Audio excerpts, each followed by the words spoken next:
નમસ્કાર દર્શક મિત્રો, એક બાજુ સ્થાનિક સ્વરાજ્યની ચૂંટણીઓના ઢોલ નગારા વાગી રહ્યા છે. ક્યાંક રેલી ક્યાંક રેલા રોડ પર આપણને જોવા મળે છે, ત્યારે બીજી બાજુ જેની આપણને બીક ધીરે ધીરે જ્યારે ઓગળવા માંડી હતી તે કોવિડ બાબતે ચિંતાજનક સમાચાર આવવા માંડ્યા છે. દર્શક મિત્રો, આજની આ ચર્ચાનો હેતુ જ પરિસ્થિતિથી તમને વાકેફ કરવાનો અને આની ગંભીરતા સમજાવવા માટેનો છે. આ ત્રણેય આપણા નિષ્ણાત ડોક્ટર સાહેબો, ડોક્ટર માવલંકર સાહેબ, ડોક્ટર વીએન શાહ સાહેબ, ડોક્ટર તુષારભાઈ, એ કોરોના શરૂ થયો ત્યારથી જનજાગૃતિ અભિયાન માટે પોતાના સમગ્ર જ્ઞાનનો ઉપયોગ કરીને આપણને માર્ગદર્શન આપતા રહ્યા છે. હું એવું માનું છું કે આજે ફરી એકવાર એ પરિસ્થિતિ ઊભી થઈ રહી છે કે જ્યારે આપણે જો નહીં ચેતીએ તો કદાચ આવનારી પરિસ્થિતિ જનાર પરિસ્થિતિ કરતા વધારે ગંભીર હશે. દર્શક મિત્રો, આજની ચર્ચાનો મૂળભૂત હેતુ તમને જાગૃત કરવાનો છે, તમને સમજાવવાનો છે. તમારી ક્યાંક જેને વધુ પડતો આત્મવિશ્વાસ કહેવાય એ આત્મવિશ્વાસના કારણે તમે ક્યાંક કોઈ છટકામાં સપડાતા હો તો એ છટકામાં સપડાતા તમને બચાવવાનો છે. દર્શક મિત્રો, કોરોના મુદ્દે આપણને હાશકારો થાય તેવી સ્થિતિ તરફ જઈ રહ્યા છીએ એવો અહેસાસ આપણને થવા માંડ્યો બરાબર ત્યારે જ બે સમાચારો સપાટી પર આવ્યા છે. એક સમાચાર મુજબ દક્ષિણ આફ્રિકાએ સિરમ ઇન્સ્ટિટ્યૂટ ઓફ ઇન્ડિયાની કોવિડ-19ની રસીના 10 લાખ ડોઝ જે તેને ફેબ્રુઆરીમાં મોકલાવ્યા હતા તે પરત લઈ લેવા કહ્યું છે. દક્ષિણ આફ્રિકામાં એસ્ટ્રાઝેનેકા ઓક્સફર્ડ વેક્સિનના ઉપયોગને અટકાવી દેવામાં આવ્યો છે. એક ક્લિનિકલ ટ્રાયલમાં એવું કહેવાયું છે કે દક્ષિણ આફ્રિકામાં કોવિડ-19ના વાયરસનો જે સ્ટ્રેન પ્રસર્યો છે તે સામે આ રસી બહુ અસરકારક નથી અને હળવાથી મધ્યમ કક્ષાની માંદગી હોય તો પણ આ રસીના કારણે ઓછામાં ઓછું સંરક્ષણ મળે છે. આ સમાચારની ઉપરની શાહી હજુ સુકાઈ નથી. ત્યાં ભારત સરકારે બ્રિટન ઉપરાંત દક્ષિણ આફ્રિકા અને બ્રાઝિલના વેરિયન્ટથી પણ આપણા દેશમાં એન્ટ્રી થઈ હોવાની કબૂલાત કરી છે. વિશ્વના અન્ય દેશોમાં ત્રણેય સ્ટ્રેન અત્યારે કહેર વર્તાવી રહ્યા છે. તેવે સમયે ભારતમાં સાઉથ આફ્રિકા વેરિયન્ટના 4 દર્દી અને બ્રાઝિલ વેરિયન્ટનો 1 દર્દી મળ્યો હોવાનું સરકારે કબૂલ્યું છે. ઇન્ડિયન કાઉન્સિલ ઓફ મેડિકલ રિસર્ચના ડિરેક્ટર જનરલ બલરામ ભાર્ગવનો હવાલો ટાંકીએ એવા સમાચાર પ્રસિદ્ધ થયા છે કે તાન્ઝાનિયા તેમજ અંગોલાથી આવેલ 1 દર્દી અને દક્ષિણ આફ્રિકાથી આવેલ 2 દર્દી દક્ષિણ આફ્રિકાના વેરિયન્ટથી સંક્રમિત હોવાનું જણાયું છે. આપણી પાસે હાલ જે રસી છે તે આ વેરિયન્ટ ઉપર ઉપયોગી થઈ પડશે એમ ભાર્ગવ જણાવે છે. ત્યારે આ રસીની ઉપયોગિતા ખાસ નથી એવું કહીને દક્ષિણ આફ્રિકા ઓક્સફર્ડ એસ્ટ્રાઝેનેકાની સિરમ ઇન્સ્ટિટ્યૂટની રસીના 10 લાખ ડોઝ પરત કરે છે. સાચું શું છે તેની આજે આપણે ચર્ચા કરવાની છે. આ સંયોગોમાં ભારતમાં હવે સ્પુતનિકથી માંડી કેડિલા ઝાયડસ સુધીની જે રસી આવવાની છે અને અત્યાર સુધી તારીખ 17 ફેબ્રુઆરીની સ્થિતિએ કોવિડ વેક્સિનના 87,40,600 જેટલાને હવે તો 1 કરોડ જેટલા લગભગ ડોઝ અપાઈ ચૂક્યા છે, જેમાં 85,69,917 લોકોને પ્રથમ ડોઝ અને 1,70,678 લોકોને બીજો ડોઝ અપાયો છે. હાલના તબક્કે ભારતમાં કોરોના એક્ટિવ સ્ટેજના દર્દીનો આંકડો 1.4 લાખ એટલે 1,40,000થી પણ ઓછો છે અને એમાંથી પણ 72% કેસ કેરળ અને મહારાષ્ટ્ર 2 રાજ્યોમાંથી આવે છે. ભારતે અત્યાર સુધીમાં અન્ય 24 દેશોને વેક્સિન પૂરી પાડી છે એવું આરોગ્ય મંત્રાલયના સચિવ રાજેશ ભૂષણનું કહેવું છે. ગુજરાતમાં કોરોનાના કેસ સતત ઘટતા ચાલ્યા છે, મોટી રાહતની વાત છે.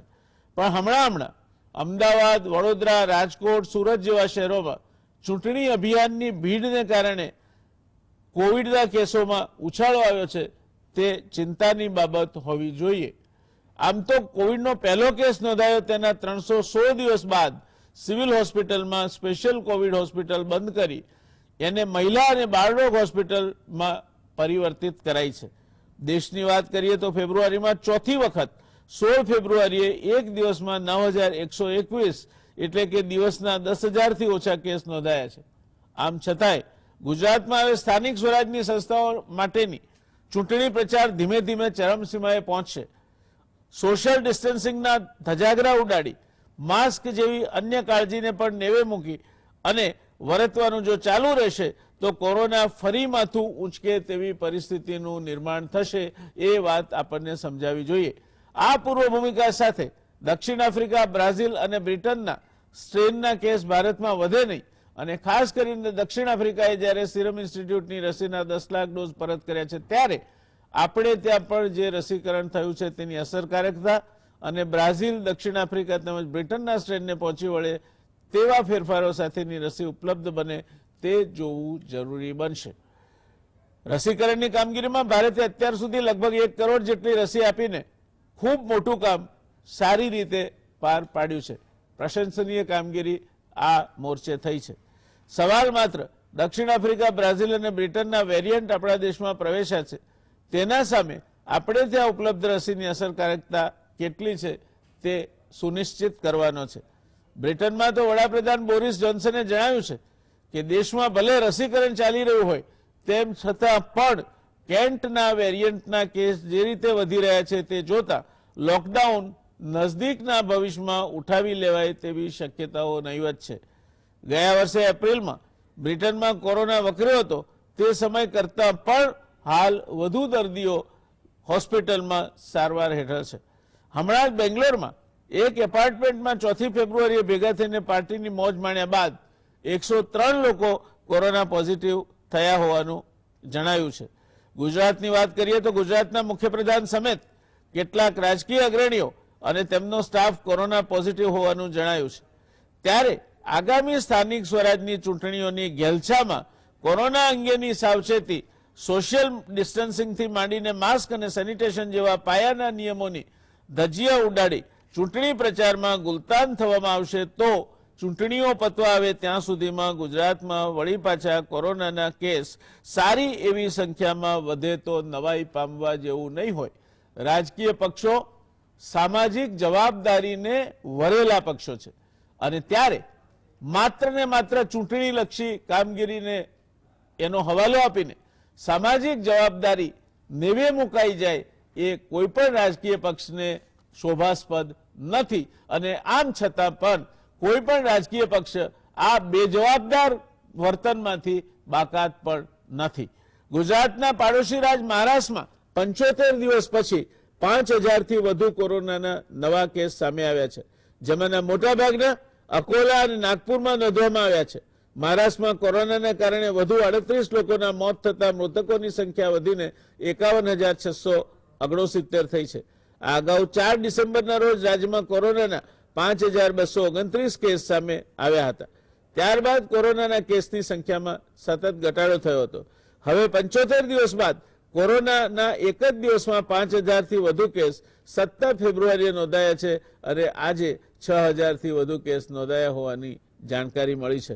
કોરોનાના વધતા જતા કેસોને ધ્યાનમાં લઈ મહારાષ્ટ્રના 7 જિલ્લાઓ અમરાવતી, નાગપુર, બુલધાણા, યવતમાળ, અકોલા, પરભણી અને જાલનાનો સમાવેશ થાય છે અને તેમાં પણ ગુજરાતીઓની બહોળી વસ્તી ધરાવતા અકોલામાં 21 ફેબ્રુઆરીને રવિવારે સંપૂર્ણ લોકડાઉનની જાહેરાત કરવામાં આવી છે. આ દરમિયાન કેન્દ્રીય આરોગ્ય મંત્રાલયના જણાવ્યા મુજબ ગુરુવાર તારીખ 18મી ફેબ્રુઆરીએ સાંજે 6 વાગ્યા સુધીમાં 2,10,809 સેશનમાં કોરોનાની રસીના 98,46,523 ડોઝ આપવામાં આવ્યા છે.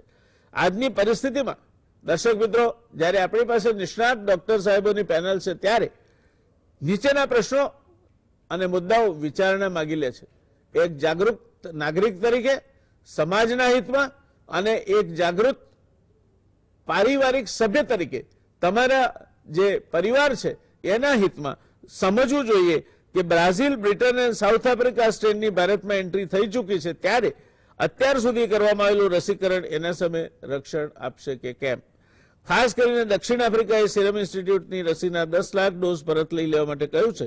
તે સંજોગોમાં અત્યારે અપાતી સિરમ ઇન્સ્ટિટ્યૂટ તેમજ ભારત બાયોટેક હૈદરાબાદની રસી કેટલી અસરકારક રહેશે. બીજો પ્રશ્ન છે, ગુજરાતના પાડોશી રાજ મહારાષ્ટ્રમાં 75 દિવસ બાદ કોરોના સંક્રમિત કેસોની સંખ્યામાં ઉછાળો આવે છે. 4 ડિસેમ્બર 2020 પછી પહેલીવાર 17 ફેબ્રુઆરીના દિવસે કોરોના સંક્રમિત કેસની સંખ્યા 5000 કરતા ઉપર પહોંચી છે. તે સંજોગોમાં મહારાષ્ટ્રનું જોડિયું ભાઈ એવું ગુજરાત, એના માટે કોઈ ચિંતાનું કારણ ઊભું થવાની શક્યતા છે કે કેમ? ખાસ કરીને ગુજરાતીઓની વધુ વસ્તી ધરાવતા અકોલા સહિત મહારાષ્ટ્રના 7 જિલ્લા ફરી લોકડાઉન કરવામાં આવ્યું છે. તે સંજોગોમાં ગુજરાતે પોતાની વ્યૂહરચનાની પુનર્વિચારણા કરવી જરૂરી બનશે કે કેમ? અને ત્રીજો અને છેલ્લો, અત્યાર સુધી દેશમાં લગભગ 1 કરોડ જેટલા રસીના ડોઝ અપાયા છે. મહદઅંશે તે કોરોના ફ્રન્ટલાઇન વર્કર્સ અને કોરોના વોરિયર્સને આપવામાં આવે છે. ત્યારે જે નવો વાયરસ આવ્યો છે તેની સ્પાઇક મોટી છે. તો સિરમ ઇન્સ્ટિટ્યૂટ અને ભારત બાયોટેક હૈદરાબાદની રસીની અસરકારકતા બાબત શું કહી શકાય? ખાસ કરીને ભારત બાયોટેકની રસીનું 3જા તબક્કાનું પરીક્ષણ હજુ પૂરું નથી થયું. તે સંદર્ભમાં આ મુદ્દે કઈ ગણતરી માંડીને આગળ વધવાનું રહે, આ બધા જ મુદ્દાના જવાબ આપણે આજે એક સચોટ માર્ગદર્શન રૂપે 3 નિષ્ણાત ડોક્ટર સાહેબોની પેનલ પાસેથી મેળવીશું. ડોક્ટર વીએન શાહ સાહેબ મારી સાથે અહીંયા સ્ટુડિયોમાં મોજૂદ છે, કોવિડ ટાસ્ક ફોર્સના સભ્ય, સિનિયર ડાયાબિટોલોજીસ્ટ. અને વીએન શાહ સાહેબને ગુજરાત સમાચાર ટેલિવિઝનના દર્શકો એટલા નજદીકથી જાણે છે કે મને લાગે છે હવે આ ઓળખાણ આપવાની ઔપચારિકતા પણ મને યોગ્ય નથી લાગતી. એક જાણીતા chest specialist પલ્મોનોલોજીસ્ટ doctor Tusharbhai Patel, એ પણ કોઈ ઓળખાણના મોહતાજ નથી. અને આપણી સાથે જોડાયા છે doctor Dilipbhai Mavalankar, Indian institute of public હેલ્થના ડિરેક્ટર છે. અને માવલંકર સાહેબ પણ આ મુદ્દે જ્યારથી કોરોના અંગેની આપણી જે જ્ઞાન આપવા માટેની ચર્ચાઓ શરૂ થઈ છે, જનજાગૃતિ માટેની ચર્ચાઓ શરૂ થઈ છે, ત્યારથી સતત આપણી સાથે જોડાયેલા રહીને એક સુંદર મજાનું પ્રદાન કરી રહ્યા છે.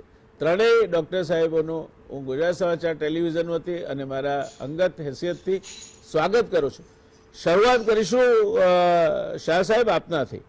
જે પ્રકારની પૂર્વ ભૂમિકા મેં વાંચી અને જે પ્રકારની પરિસ્થિતિ અત્યારે આકાર લઈ રહી છે, એ પરિસ્થિતિમાં ગુજરાત અને ગુજરાતીઓ માટે આપની શું સલાહ છે?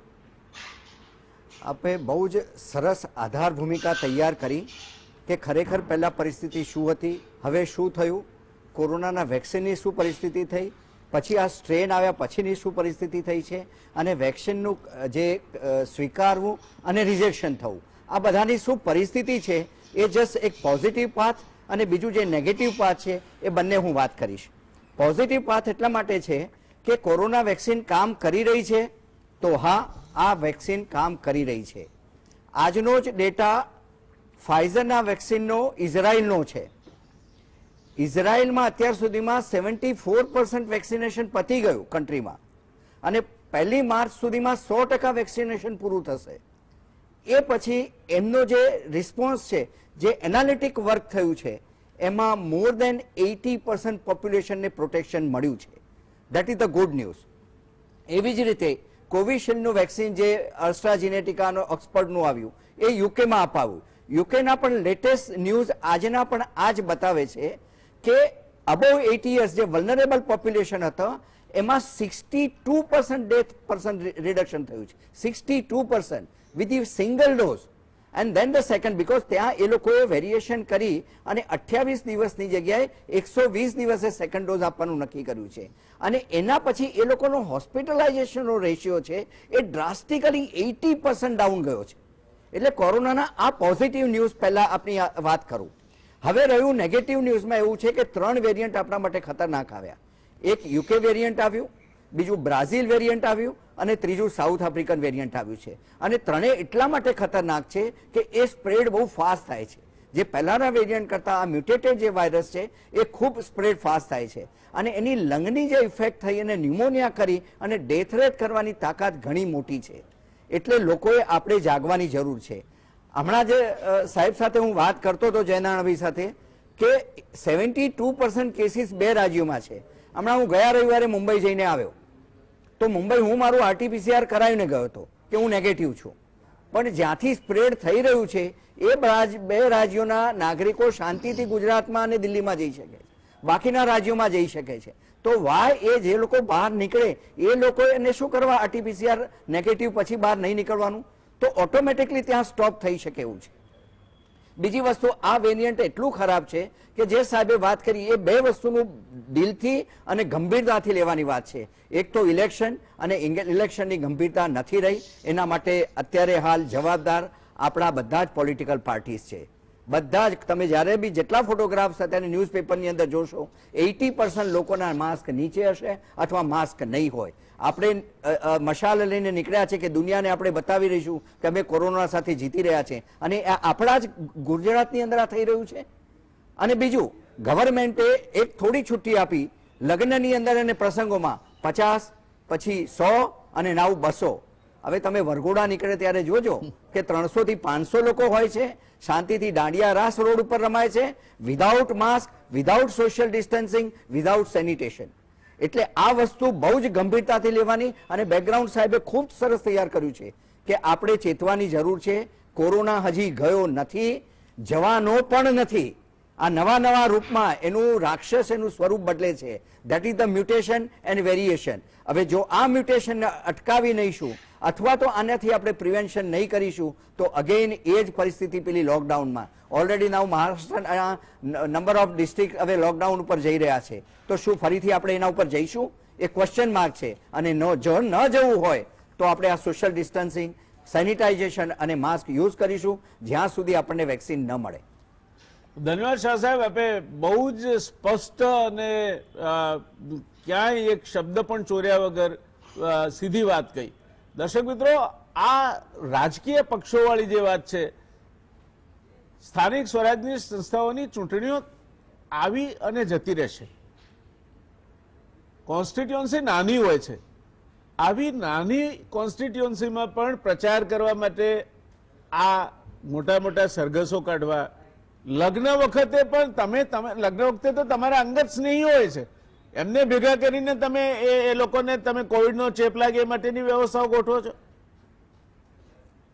ગરબા ગાવા, ડાન્સ કરવા અને બાકીની બધી જ જે પ્રિકોશન જેને કહેવાય એને સીધી છાડલી પર ચડાવી દેવી, આ બહુ જ જોખમી કામ છે. ફરીને કહું છું તમને. જઈશું માવલંકર સાહેબ પાસે. માવલંકર સાહેબ, આ મુંબઈ એટલે બે રાજ્યો છે, કેરાલા અને મહારાષ્ટ્ર. એમને મુંબઈમાં મહારાષ્ટ્રના 6 જિલ્લા છે જ્યાં લોકડાઉન નાખવામાં આવ્યું છે.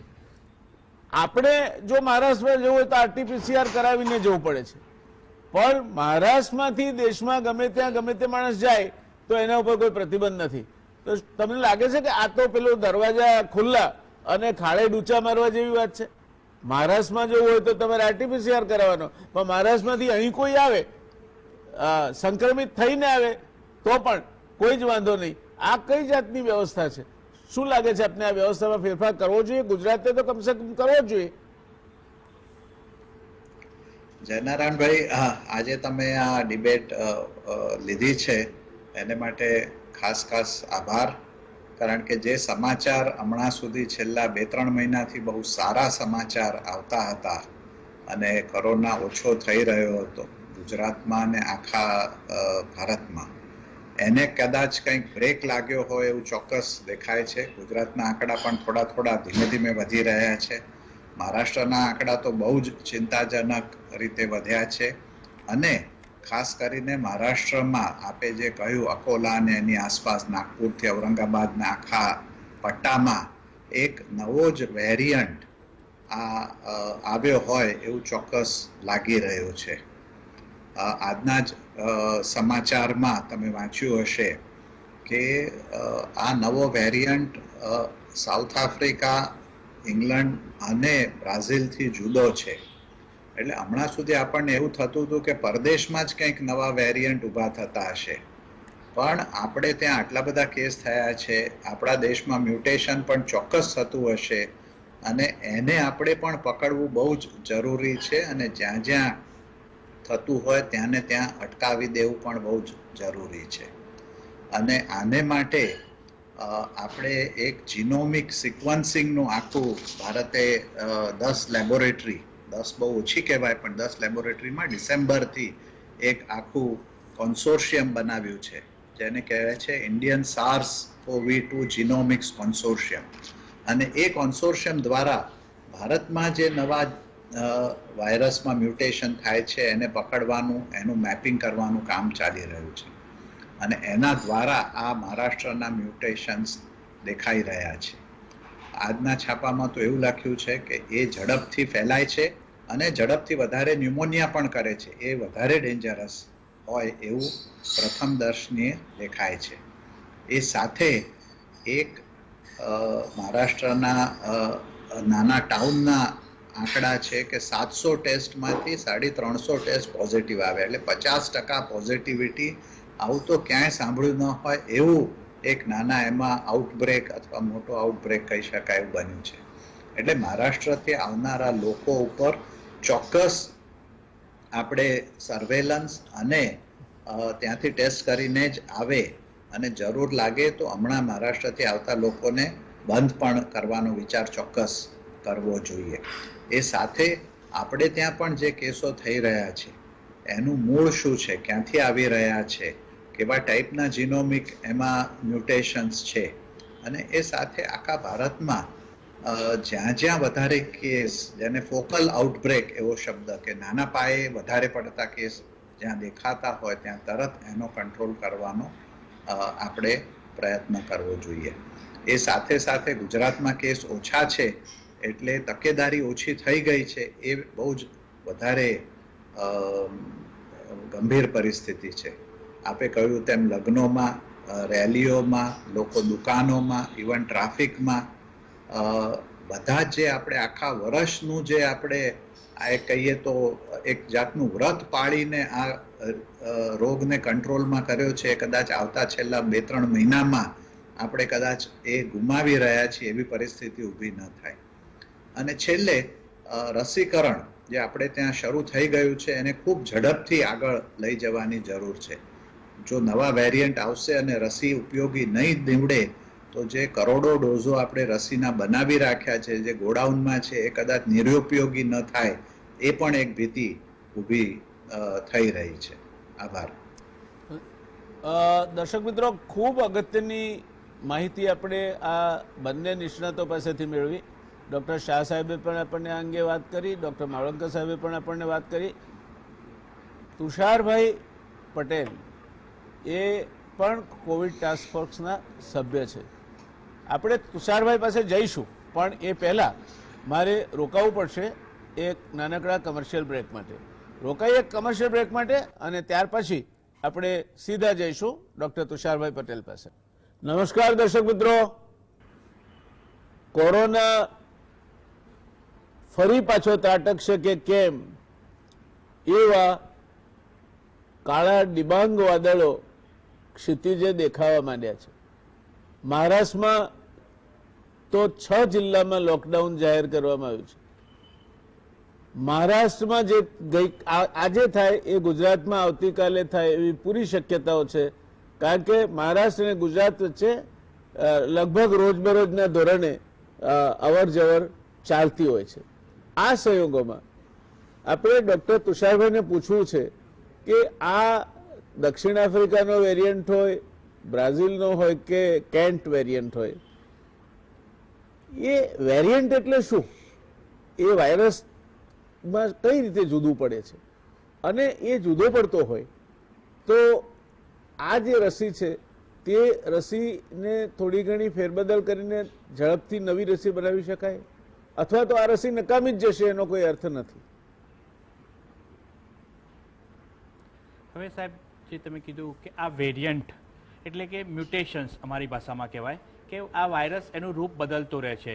તમે જેમ તમારી દરેક વાતમાં આપણે વાત કરીએ કે ઘટોરકચ એના રૂપ બદલતો રહેતો હતો, એ રીતના વાયરસ પણ પોતાના રૂપ, કારણ કે વાયરસ જ્યારથી આ 1 વર્ષથી એનું 1 વર્ષ તો પૂરું થઈ ગયું, એના વાયરસ જ્યારથી આવ્યો છે અને જ્યારથી દુનિયામાં ત્યારથી એ લગભગ 5,000થી વધારે એના રૂપો બદલી નાખ્યા છે. બધા જ દુનિયામાં ફરતા ફરતા પ્રવાસ કરતા કરતા બધા જુદા જુદા કન્ટ્રીમાં ફરતા ફરતા ફરતા એટલે વાયરસે પોતાના રૂપો ચેન્જ કર્યા છે. એમાંથી જેમ જુદા જુદા કન્ટ્રીઓમાં અલગ અલગ પ્રકારનો, જેમ કે જે આપણે જોયું કે યુકે સ્ટ્રેન થોડી અલગ હતી, એના સ્પાઇકમાં એના એમાઇનો એસિડમાં માઇનોર ચેન્જ કર્યો.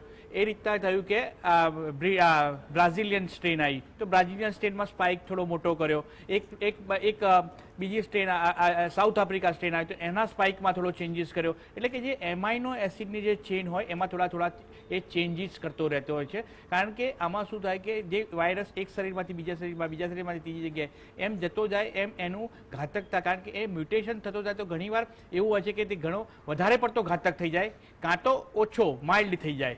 એ પ્રકારની આની ઘાતકતાઓ થતી હોય છે. એટલે વાયરસ જે રૂપો બદલતો હોય છે, હવે એની સામે આપણે રક્ષણ મેળવવા માટે હવે શું કરવું જોઈએ? કારણ કે આપણે આપણી જોડે હમણાં જ વાત થઈ કે આપણે મહારાષ્ટ્રમાં જે પ્રકારનો વાયરસ આવ્યો હતો, મામલતદાર સાહેબે કીધું કે એમાં પણ આપણે જે આપણી ઇન્ડિયન સ્ટડી જે કરી રહ્યા છે એમાં પણ અલગ પ્રકારનો મ્યુટન્ટ સ્ટ્રેન હોય એવું લાગી રહ્યું છે. તો એમાં પણ શું આપણી વેક્સિન્સ કામ કરશે? તો આની માટે તો સૌથી પહેલાં તો હવે વેક્સિનેશન ડ્રાઈવ આપણે બહુ જ ફાસ્ટ ચાલુ કરી દેવો પડશે. કારણ કે બધા જો વેક્સિનેટ થઈ જશે અને હર્ડ ઇમ્યુનિટી આવી જશે તો આ વાયરસની સામે આપણે માઇલ્ડ ટુ મોડરેટ, એટલે કે જેમ કે આપણે અગાઉ સાહેબ જોયું કે આપણે વર્ષોથી ચાલી રહેતો હતો ફ્લૂમાં આપણે ફ્લૂની વેક્સિનના શોટ દર વર્ષે આપણે લઈએ છીએ.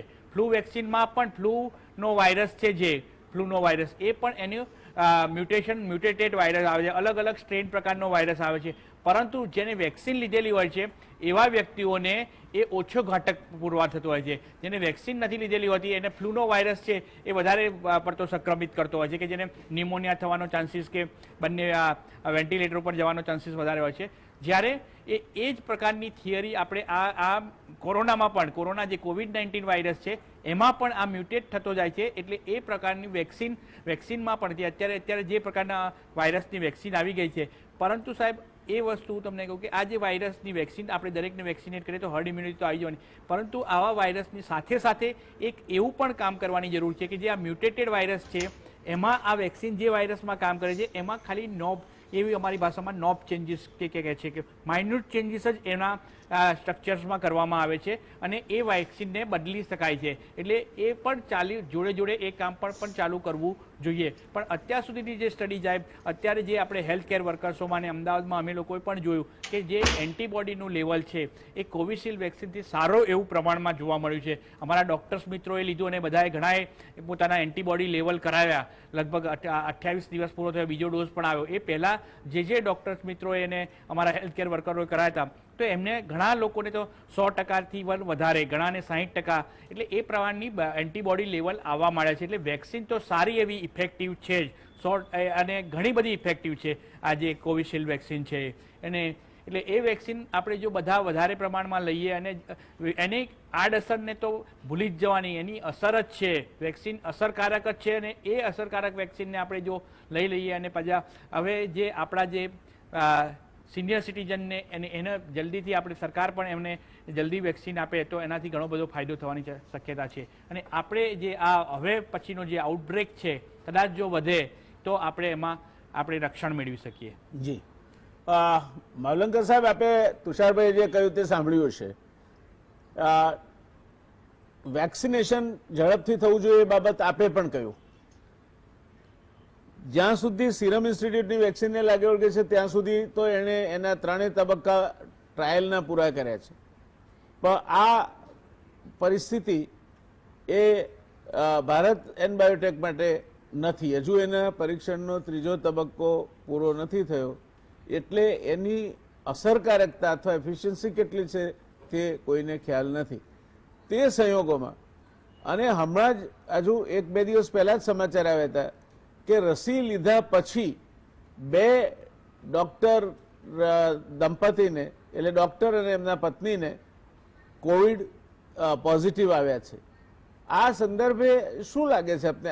આ બધા સમાચારો વાંચીએ છીએ ત્યારે ક્યાંક આમ મગજમાં ગૂંચવાડો થતો એવું લાગે છે. રસીની અસરકારકતા, રસી લીધા પછી પણ કોવિડ થાય કે ના થાય, આ વિશે આપ જરાક વધારે સમજ આપો ને. હા, જયનારાયણભાઈ, રસી આવી અને આવવાની શરૂ થઈ ત્યારથી જ રસી વિશે લોકોને જાત જાતની માન્યતાઓ, સાચી અને ખોટી માહિતીઓ ફરતી થઈ. પહેલું જે રસી વિશે લોકોને થોડો ભય પેદા થયો કે આટલા ઝડપથી રસી કઈ રીતે બની ગઈ. આપણે પહેલા પણ વાત કરી હતી, સામાન્ય રીતે રસી બનાવવામાં 7 થી 10 વર્ષ એવું પહેલા થતું હતું, પણ આ રસી 1 વર્ષની અંદર કઈ રીતે લોકો બનાવી શકે. એટલે લોકોને એવો ભય પેદા થયો કે આમાં કંઈક કટિંગ ધ કોર્નર અથવા કોઈ ટૂંકા રસ્તા લઈને તો આપણે જોખમકારક રસીને પરમિશન આપી દીધી છે, એવું તો નથી ને. આને માટે કેમ્બ્રિજના એક રસીના સાયન્ટિસ્ટનો બહુ જ સરસ જવાબ એમાં આપ્યો છે, અને હું ફરી દોહરાવું છું, પહેલા પણ વાત થઈ ગઈ છે કે આ રસી ઝડપથી એટલા માટે થઈ કે આખા વિશ્વમાં આવો ભયંકર રોગ પહેલી વખત 100 વર્ષ પછી આવ્યો છે. એટલે વિશ્વની જે બધી એજન્સીઓ છે, કંપનીઓ, સરકાર, ફંડિંગ એજન્સીસ, એ બધાએ પોતાનું પૂરેપૂરું બળ આ રસીઓ બનાવવામાં, એને એપ્રૂવ અને એના ટ્રાયલો એપ્રૂવ કરવામાં, અને એ આપ્યાથી જે સમય ફાજલ જતો હતો, ઘણા બધા મહિનાઓથી વર્ષો ઘણી રસીઓ બનાવવામાં સાયન્ટિસ્ટ બેસી રહેતા હતા, એને બદલે સાયન્ટિસ્ટે રાત દિન કામ કરીને આ રસીનું ડેવલપમેન્ટ કર્યું. ચાઇનાએ પહેલા 1 જ મહિનામાં એ રસીના વાયરસનો આખો જીનોમ અથવા જીનેટિક કોડને પબ્લિક કરી કાઢ્યો. એનું એનાલિસિસ કરીને જાન્યુઆરી 15-17 સુધી ગયે વર્ષે આ કોડ અવેલેબલ હતો. હવે જીનેટિક ટેકનોલોજી એટલી બધી વધી ગઈ છે કે કોડ લઈને જુદા જુદા જે લોકો રસી બનાવનારા છે એમણે જુદા જુદા એના ભાગ લઈને જુદા જુદા પ્લેટફોર્મ ઉપર રસી બનાવવાનું ઝડપથી ચાલુ કર્યું. જીનેટિક, મેં તમને કહ્યું, ટેકનોલોજી એટલી ઝડપથી વધી ગઈ છે કે આના રસીના જુદા જુદા ભાગ બનાવવા, એને એસેમ્બલ કરવા અને એને ફરી એના એનિમલ્સ ટ્રાયલ, એના બીજા ફેઝના, ફર્સ્ટ ફેઝ, સેકન્ડ ફેઝ, એ બધું બહુ ઝડપથી થયું છે, અને એને લીધે આ રસી ઝડપથી બજારમાં આવી રહી છે. એમાં કોઈ પ્રકારની બાંધછોડ કરવામાં આવી હોય એવું બિલકુલ લાગતું નથી. એટલે એવો શંકા રાખવી બિલકુલ અયોગ્ય છે. અને બીજું, કોઈ પણ રસી 100% ઇફેક્ટિવ હોતી નથી. કોઈ પણ રસી તમે 95%, જે ફાઇઝર બાયોએનટેકની રસી છે જેમાં 94-95% સક્સેસફુલ અથવા એને ઇફેક્ટિવ કહી શકાય, એમાં એ રસી મૂક્યા પછી 5% ને રોગ થઈ શકે, એટલા માટે 95% છે. ઓક્સફર્ડ એસ્ટ્રાઝેનિકાની રસીનું એવરેજ ઇફેક્ટિવનેસ 70% છે. એટલે 30% એવા લોકો છે કે રસી મૂક્યા પછી પણ એમને કોવિડ થઈ શકે. પણ જે સૌથી અગત્યનું સમજવાનું છે, કોવિડ થાય એનાથી ગભરાવાનું નથી, પણ ભયંકર કોવિડ નથી થતો. જેમને રસી મુકાવી છે ટ્રાયલમાં, એમાંથી કોઈને પણ હોસ્પિટલમાં બહુ જ ઓછા કે કોઈને પણ એવો સિરિયસ કોવિડ થયો નથી. એટલે સિરિયસ રોગથી તો ચોક્કસ ઓલમોસ્ટ 100% પ્રોટેક્શન મળે છે, માઇલ્ડ થઈ શકે. એટલે એનાથી કંઈ ગભરાવાની જરૂર નથી. એટલે જેટલી ઝડપથી રસી મળી શકે અને લઈ શકાય એ ખાસ કરવાની જરૂર છે. સિરમ ઇન્સ્ટિટ્યૂટે લગભગ 12 થી 13 કરોડ રસીના ડોઝ બનાવી રાખેલા છે. એમાંથી સરકારે 3 કરોડ ડોઝ લીધેલા છે અને એ ફ્રન્ટલાઇન વોરિયર્સ અને આરોગ્ય કર્મચારીઓને અપાઈ રહ્યા છે. પણ એ સાથે બાકીના જે 7 થી 8 કરોડ ડોઝ બાકી છે એનું ઝડપથી વિતરણ થાય. એ સ્ટોરેજમાં પડ્યા રહેશે તો એનો કોઈ પ્રોટેક્શન આપણા દેશને મળવાનું નથી. આ આપણે જે લાયસન્સ આપેલું છે ઇમરજન્સી યુઝ માટે આપ્યું છે. આજે જ ડૉક્ટર દેવી શેટ્ટીએ લખ્યું છે કે ભારતના હોસ્પિટલો, નર્સો, ડૉક્ટરોની એટલી કેપેસિટી છે કે 1 મહિનામાં 1 કરોડથી વધારે ડોઝ આપણે ઝડપથી આપી શકીએ, અને બહુ ઝડપથી આપણે એનું વિસ્તરણ કરીએ તો લોકોને એનું પ્રોટેક્શન મળે. અને આ જે નવા જે વાયરસના રૂપો બદલાઈ રહ્યા છે, એ કેમ બદલાઈ રહ્યા છે કે વાયરસ હજુ ફેલાઈ રહ્યો છે, આપણે ઝડપથી રસી આપી શક્યા નથી, અને એને લીધે જેટલો વાયરસ ફેલાશે એટલા એના મ્યુટેશન વધશે. જેટલી ઝડપથી રસી આપીશું તો એ ભવિષ્યના મ્યુટેશન થવાની બી શક્યતા એટલી જ ઘટશે. એટલે રસીથી કોઈ પણ રીતે ગભરાવાની બિલકુલ જરૂર નથી. આજ સુધી રસીથી સાથે અથવા રસી આપ્યા પછી જે મૃત્યુ થયા છે એનું પણ એનાલિસિસ ભારત સરકારે કર્યું છે. 23-24 લોકોના એમાં મૃત્યુ થયા છે.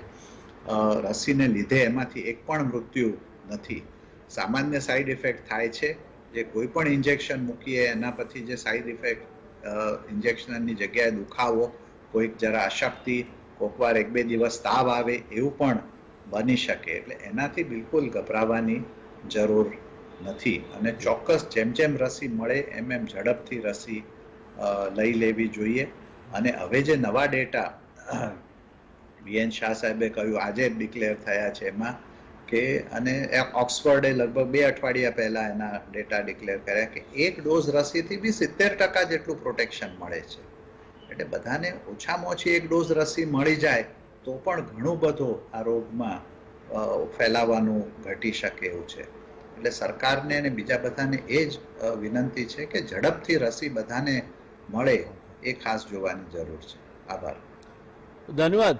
માળવકર સાહેબ, આપણે દેવી શેટ્ટીને કોટ કર્યા અને કહ્યું કે આપણે 1 કરોડ મહિને આપી શકીએ, અને બરાબર એ આંકડો ટેલી થાય છે, કારણ કે આપણે 16 જાન્યુઆરીએ મિશન શરૂ કરેલું ને આજે આજ સુધીમાં લગભગ 1 કરોડ લોકોનું રસીકરણ થયું છે.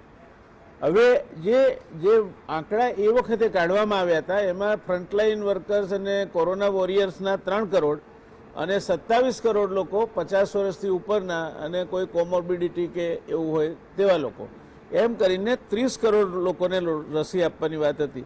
તો આ એવરેજ પ્રમાણે તો 30 મહિના આ લોકોને જ અટેક કરતા આપણને 30 મહિના એટલે 2.5 વર્ષ લાગે.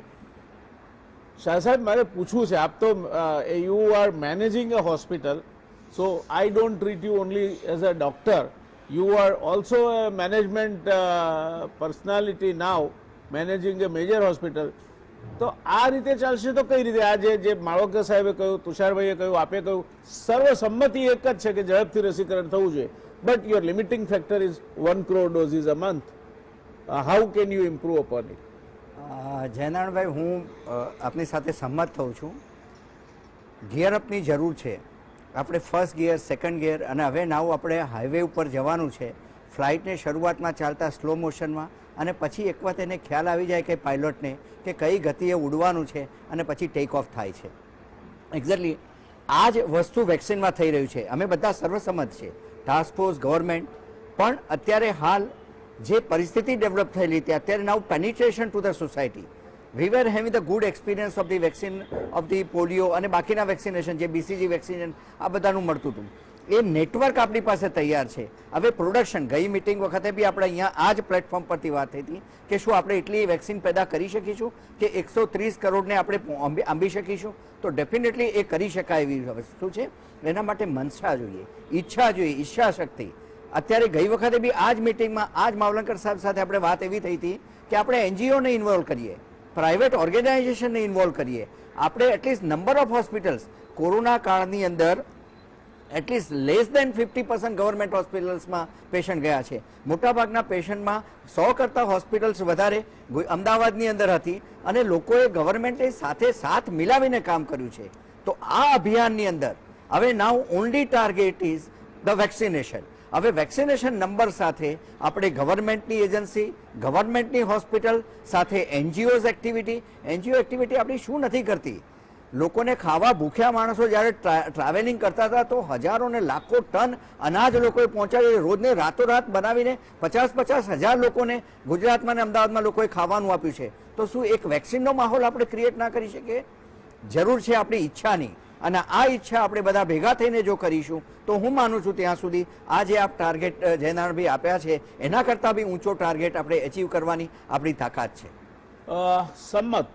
તુષારભાઈ, અત્યારે 10 કરોડ ડોઝ તો વેક્સિનના માત્ર સિરમ ઇન્સ્ટિટ્યૂટ પાસે છે, એટલે limiting factor is not availability of the vaccine. Vaccine is available. The limiting factor is, જેમ શાહ સાહેબે કહ્યું તેમ, mechanism to deliver that to the target audience. Now how can you improve upon it? I don't think કે હજુ તો કોઈ ચર્ચા પણ આ દિશામાં ચાલતી હોય તેવું દેખાતું નથી. જે મિકેનિઝમ છે તે ચાલ્યા કરે છે, આંકડા આવ્યા કરે છે, અને એ સ્કોરથી આપણે રાજી થઈએ છીએ. Don't you think there is a need for radically rethinking about deliverance of the vaccine, જે રીતે શાહ સાહેબે કહ્યું તે પ્રમાણે, તો શું કરવું જોઈએ એના માટે? સાહેબ તમે બરાબર ક્વેશ્ચન કર્યો છે કે આપણે રીથિંક તો 100% કરવાની જરૂર છે, કારણ કે જો આપણે આ ઝડપે જો ચાલીશું તો લગભગ ત્રણ વર્ષે પણ આ વેક્સિનેશન આપણું પતશે નહીં. તો એના માટે રીથિંકિંગ એટલું કરવાની જરૂર છે, કારણ કે એના જો આપણે વેક્સિન પ્રોપર ટાઈમે, કારણ કે સાહેબ એ તો તમને એક બીજી પણ વાત કરી, આટલા બધા ડોઝ તૈયાર છે, હવે લગભગ તો અમુક ડોઝ તો એક્સપાયરી પણ થવા આવ્યા છે. એટલે એ એક્સપાયર થાય એ પહેલાં આપણે આ ડોઝને કેવી રીતના પબ્લિક સુધી, કારણ કે કેટલા લોકો તૈયાર છે, હવે એબાઉ 50 વાળાને કેટલા લોકો પણ વેક્સિન લેવા માટે કરી રહ્યા છે, તો એમના સુધી આપણે પહોંચાડવા માટે દરેક NGOs કે એને આપણે હેલ્પ લઈ, કારણ કે આપણે આપણા દેશમાં તો ઘણી બધી NGOs વર્ક કરે છે અને બહુ જ સારી રીતના કામ કરે, કે જેમ કે શાહ સાહેબે વાત કરી કે જે આ લોકડાઉન વખતે NGOએ કેટલું સરસ કામ કર્યા, એ રીતના જો આપણે લોકોને, ગવર્મેન્ટ પણ રીથિંકિંગ કરે કે પ્રાઇવેટ પબ્લિક પાર્ટનરશિપથી આપણે કેવી રીતના પહોંચી શકીએ ડાયરેક્ટલી. આપણી જોડે સ્ટાફ તો ઇનફ છે, જે રીતના વેક્સિનેટર્સને વેક્સિનને પહોંચાડવા માટેનું પણ ઇનફ આપણી જોડે હવે તો વાન્સ પણ અવેલેબલ છે, કોલ્ડ સ્ટોરેજ પણ અવેલેબલ છે. તો હવે આપણે તેને પ્રોપર ઇમ્પ્લિમેન્ટ કરવાની જરૂર છે. આપણી જોડે જેમ કે અત્યારે આપણે લોકલ બોડી ઇલેક્શન્સ આખા ગુજરાતમાં ચાલી રહ્યા છે, તો એ ઇલેક્શન થશે તો એનું જે રીતના આખી વ્યવસ્થા ગોઠવવામાં આવે છે,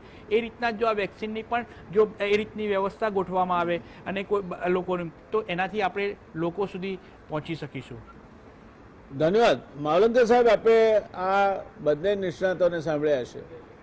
એક બાજુ આપણે વેક્સિન આપવા માટે જરૂરી વેક્સિન ડોઝની જરૂરિયાત છે, બીજી બાજુ પોસિબલી કેટલાક કિસ્સાઓમાં તો વેક્સિનના ડોઝ હવે એક્સપાયરી ડેટ તરફ જઈ રહ્યા છે, અને જે મિકેનિઝમ છે તેમાં શું કરવું જોઈએ એ હજુ પણ ક્લેરિટી હોય તેવું દેખાતું નથી. વાત બધી જ સાચી, તમે NGOને ઇન્વોલ્વ કરો, અને પણ કોણ કરશે? Why there is no regimentalization of this. અને બીજું કે જે લોકો એફોર્ડિંગ છે એમને ધારો કે વેક્સિન લેવી હોય તો ફ્લૂની વેક્સિન છે તો મારા ડૉક્ટર મને સમય થાય એટલે કહી દે છે, આખા પરિવારને આપી દે છે. તો એના માટે કેમ એવી વ્યવસ્થા નથી કરવામાં આવતી કે જે લોકોને જાતે લેવી હોય એ લોકોના માટે vaccine availability from the you keep it at a higher price, તો એટલો બોજ પણ ઘટે, સરકારને એટલું કદાચ આમાં સબસિડી આપવા માટે વધારે પૈસા પણ મળી રહે. But nothing seems to be happening. આમાંની કોઈ ઇનોવેટિવ જેને કહેવાય કે ઇનોવેટિવ થિંકિંગ, અને if at all it is happening, it is happening in the close doors which doesn't carry any meaning to us. તો શું કરવું જોઈએ આનું, અને કોણ ક્યાં કઈ જગ્યાએ આ ક્યારે શરૂ થશે આ બધો જે વિચારવાનો પ્રવાહ અને અમલમાં મૂકવાનો? અને ગુજરાત જેવું જે રાજ્ય છે જે પ્રમાણમાં વેલ ગિયર્ડ છે, જેનું તંત્ર સારું છે, they have a good tradition of handling such kind of mass jobs, તો કેમ નથી થતું? શું લાગે છે આપને? જયનારાયણભાઈ, પહેલા હું બોલ્યો એમાં એક થોડી ભૂલ થઈ ગઈ, પહેલા સુધારું. ડોક્ટર દેવી શેટ્ટીએ જે લખ્યું છે એમાં 1 કરોડ ડોઝ એક મહિનાના નહીં પણ 1 કરોડ ડોઝ એક દિવસમાં આપી શકાય એવી આપણી પાસે કેપેસિટી છે.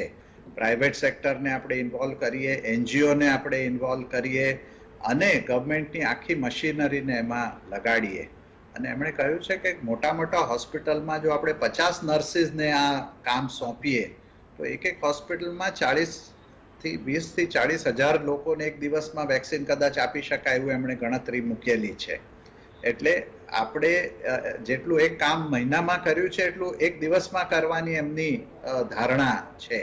હવે આ આપણે પૂછ્યું કે કેમ નથી થઈ શકતું, તો એક આમાં આપણે એવું માની બેઠા છીએ કે આ કામ બધું સેન્ટ્રલ ગવર્મેન્ટે કરવાનું છે, સેન્ટ્રલ ગવર્મેન્ટ બધું નક્કી કરશે કારણ કે ઇમરજન્સી છે. પણ હેલ્થ એ સ્ટેટનો સબ્જેક્ટ છે, વેક્સિનેશન એ સ્ટેટે પણ કરવું જોઈએ. એટલે જુદા જુદા રાજ્યો કે જેમની પાસે નોલેજ છે, જેમની પાસે સ્ટેટના પૈસા છે, એ પોતાના સ્ટેટના પૈસાથી વેક્સિન ખરીદે. ધારો કે સેન્ટ્રલ ગવર્મેન્ટ ન ખરીદી શકતું હોય કોઈ પણ કારણથી, તો આપણા ગુજરાત જેવા, મહારાષ્ટ્ર જેવા, કેરળા જેવા સ્ટેટમાં પોતે સ્ટેટ ગવર્મેન્ટ ખરીદીને લોકોને આપે. બીજું, ઘણા બધા ગઈકાલના પરમ દિવસના એક TV પ્રોગ્રામમાં જોયું કે CII એમના પ્રેસિડેન્ટે કાગળ લખ્યો છે કે ભાઈ અમને પરમિશન આપો, જે મોટી મોટી કંપનીઓ છે પોતે ખરીદીને એમના પોતાના એમ્પ્લોઈઝને મફતમાં આપશે એટલે સરકારનો બોજ ઓછો થશે. એ રીતે મેં પણ એક લેખમાં લખ્યું હતું કે લોકોને જેને ખરીદવાની શક્તિ છે એ લોકોને ખરીદવા દો. એ ઉપરાંત જેને રોબિનહુડ પ્રિન્સિપલ કહે છે કે ભાઈ 1000 નહીં, કંપનીને કહો કે 2000 રૂપિયામાં રસી વેચે તો બી ઘણા લોકો લેશે ને 1000 રૂપિયા એ સરકારને ટેક્સ તરીકે ભરે અને એમાંથી 5 જણને મફત રસી આપી શકાય. એટલે સરકાર પાસે જો પૈસાની વ્યવસ્થા ન હોય ને એને લીધે જો આ બધું અટક્યું હોય તો ભારતમાં કેટલાય દાનવીરો છે, ભારતમાં કેટલાય લોકો પાસે પૈસા છે કે જે ખરીદી શકે અને બીજી કંપનીઓ છે કે જે ખરીદીને લોકોને આપી શકે. અને જેટલી રસીનો ઉપયોગ થશે, કારણ કે રસી સ્ટોરમાં પડી રહેશે તો કંપનીઓ બનાવવાનું બંધ કરી દેશે. જેમ ગાડીઓનું વેચાણ બંધ થાય તો ફેક્ટરી બંધ કરવી પડે, કારણ કે તમે પ્રોડક્શન સાચવી ન શકો ને આ તો પેરિશેબલ કમોડિટી છે એટલે 6 મહિના 8 મહિનામાં એને એક્સપાયરી થઈ જાય. એટલે અને વેક્સિન બનાવવું એ બેચમાં બનતું હોય છે એટલે આખી બેચ શરૂ કરવી એ કંઈ એવું નથી કે વીજળીનો ચાપ દાબીને બીજી બાજુ વીજળી આવવા માંડે છે. એટલે આખી એની મહિનાઓની પ્રોસેસ હોય છે, એનું પ્લાનિંગ કરવું પડે, એનું રો મટીરિયલ લેવું પડે, એની જે કંઈ લેબોરેટરીની આખી વ્યવસ્થા કન્ટિન્યુઅસ ચલાવવી પડે. એટલે ભારત સરકારે અને રાજ્ય સરકારોએ પણ પોતે ખરીદે અથવા ભારત સરકાર પર દબાણ લાવે કે ઝડપથી આ રસી ખરીદીને આપણે આપણા લોકોને આપીએ. આપણે શાંતિના અને મૈત્રી માટે આપણે બીજા દેશોને જરૂર આપીએ અને એ પણ એક સારું કામ છે, પણ આપણા લોકોને પણ મળે કે જેથી આ રોગ ઝડપથી અટકે. અને એ કરવાની પૂરેપૂરી તૈયારી આપણે આપણા આવતા વખતના બજેટમાં 35,000 કરોડ જે એપ્રિલ પછી અવેલેબલ થશે એની સાથે સાથે એપ્રિલ પહેલા માટે 10,000 કરોડ કે 5,000 કરોડનું ઇમરજન્સી પ્રોવિઝન જરૂરથી થઈ શક્યું હોત અને કરી પણ શકાય. હજુથી કદાચ આપણી પાસે હમણાં પૈસા ન હોય તો સિરમ ઇન્સ્ટિટ્યૂટને કહી શકાય કે ઉધાર આપો, 3 મહિના 4 મહિના પછી પૈસા આપીશું. એવું પણ કંપનીઓ કરવા કદાચ રાજી થાય, કારણ કે આ તો સરકારની માગણી છે. એટલે આવા બધા ઘણા રસ્તાઓ નીકળી શકે, પણ સમહાવ આપણે આમાં પ્લાનિંગમાં અટક્યા છીએ કે વિચાર નથી કરતા કે શું થઈ રહ્યું છે. પહેલો 1 મહિનો બરાબર છે કે આપણને ખબર નહોતી કેટલી સાઈડ ઇફેક્ટ થશે. હવે તો બહુ જ ક્લિયર છે કે બહુ જ ઓછી સાઈડ ઇફેક્ટ, બહુ જ ઓલમોસ્ટ નીલ મૃત્યુ એનાથી થયા છે. રસી એકદમ સેફ છે અને તેનાથી જેટલા ઝડપથી આપણે આ કરી શકીએ એટલું કરવાની જરૂર છે. અને સરકાર ન કરી શકતી હોય તો એમણે જાહેર કરવું જોઈએ કે ભાઈ અમે નથી કરી શકતા. કંપનીને છૂટ આપવી જોઈએ કે 30%, 40% તમે રસી ઓપન માર્કેટમાં વેચો, 60% અમારે માટે રાખી મૂકો, કારણ કે 10 કરોડ ડોઝ લગભગ પડેલા છે અને બીજા 5 કરોડ દર મહિને બનાવી શકે એવી કંપનીની પરિસ્થિતિ. આ તો એક જ કંપનીની વાત થઈ. એવી રીતે ભારત બાયોટેક પણ એવી જ કેપેસિટી ડેવલપ કરી રહ્યું છે. બીજી નવી રસીઓની પણ પરમિશનો માટે હમણાં એપ્લિકેશન થઈ છે. ફાઇઝરની રસી જે -70 એ રાખી શકાય છે, મોટા શહેરોમાં તો ચોક્કસ એ રસી આપી શકાય. દિલ્હી, મુંબઈ એમાં ઘણા આવા રેફ્રિજરેટર્સ અને એવી વ્યવસ્થા હશે લેબોરેટરીઝમાં કે જેમાં -70 એ આપણે રસી રાખીને મોટા શહેરોની જરૂરત એ રસીથી આપી શકાય. એટલે ઝડપથી આ રસી, અને ધારો કે રસી મોંઘી છે તો કદાચ એ થાય કે ફાઇઝરની રસી પ્રાઇવેટ માર્કેટમાં લાવો, જે બીજી આપણી રસી અહીંયા ભારતમાં બનેલી છે એ પબ્લિકમાં ફ્રીમાં આપો. એટલે આવું મિક્સ અને મેચ કરીને પણ બહુ ઝડપથી આ રસીનું વિતરણ કરવાની બહુ તાતી જરૂર છે. ધન્યવાદ શાહ સાહેબ. મને લાગે છે કે આમાં આખું પહેલો પથ્થર કોણ મારે ત્યાં અટક્યું છે આવીને. એટલે આ કઈ જાતનું મિકેનિઝમ છે? 35,000 કરોડ રૂપિયા બજેટમાં છે, 32 લાખ 34 લાખ કરોડનું જે સરકારનું બજેટ હોય એના માટે બજેટ આ રસી ખરીદવા માટે પૈસા નથી એ વાત તો માનવા જેવી નથી, કારણ કે it's peanuts looking to their overall budgetary provision. પ્રશ્ન અટક્યો છે ક્યાં? આપ કોવિડ ફોર્સના સભ્ય છો, તુષારભાઈ કોવિડ ફોર્સના સભ્ય છે, ભાવલંકર સાહેબ પણ એના સભ્ય છે. તો કમસે કમ ગુજરાતમાં તો એ સમજ ઊભી થાય કે વેક્સિનેશનનું એક ટાર્ગેટ હોવું જોઈએ કે ભાઈ જેમ ચાલે છે તે પ્રમાણે નહીં. હવે આપણે 1 મહિનાનું 1 કરોડનું વેક્સિનેશનનું થયું દેશનું, તો આપણું ટાર્ગેટ હવે પછીના જે 29 કરોડ લોકોને આપવાનું છે એ આપણે 2 મહિનામાં પૂરું કરવું છે. જો એ 2 મહિનામાં પૂરું કરવું હોય તમારે દર મહિને 14 થી 15 કરોડ લોકોને વેક્સિન આપવાની છે. બેકવર્ડ વર્ક કરીને એનું લોજિસ્ટિક્સ ગોઠવો. somebody has to take the control અને વર્ક વિથ ઇટ. રસીની પ્રાપ્તિ એ લિમિટિંગ ફેક્ટર નથી. બીજું, ખાનગી ક્ષેત્રમાં પણ હવે લોકોને જેને આપવી છે એને ઉપલબ્ધ કરાવો, એટલું સરકાર પરથી બોજો ઓછો થશે. અને ત્રીજું, કેટલીક સ્વૈચ્છિક સંસ્થાઓ છે, કેટલીક સંસ્થાઓ પોતે હોસ્પિટલો ચલાવે છે. ગિયર ધેમ અપ. શું કરો? આ બધું જ હું કરું શેના માટે કરવાનું? આપણે બરાબર છે. Divide your work and it will happen. શું કહ્યું છે આપને આ બાબતે? હું જયનારાયણભાઈ 100% આપની સાથે આમાં સંમત થઉં છું. ક્યાંક લોજિસ્ટિકનો અભાવ છે. પહેલા હું શરૂઆત એ કરું માવલંકર સાહેબ કે ફાઇઝરનું વેક્સિન આપણે માઇનસ વાળી વાત હતી ને, આજના ડેટા એવું કહે છે કે રૂમ ટેમ્પરેચર પણ એ સેફ છે અને એટલા માટે ફાઇઝર વેક્સિન પણ અહીંયા અમદાવાદ અને મહેસાણામાં પણ ઉપલબ્ધ કરી શકાય એવી છે. એટલે આ બધી વેક્સિન્સ જે છે એ શાંતિથી મળી શકે છે. જે આપણે કહ્યું કે લોજિસ્ટિક, તો વોર ફૂટેડ આપણે આઈટીમાં નંબર 1 છીએ સાહેબ વર્લ્ડમાં. આપણે આઈટીમાં નંબર 1 હોવાના કારણે એટલીસ્ટ નંબર ઓફ કંપનીઝને આપણે ટાસ્ક ફોર્સ આપીએ કે within a week time we want કે how to deliver this vaccines to everyone.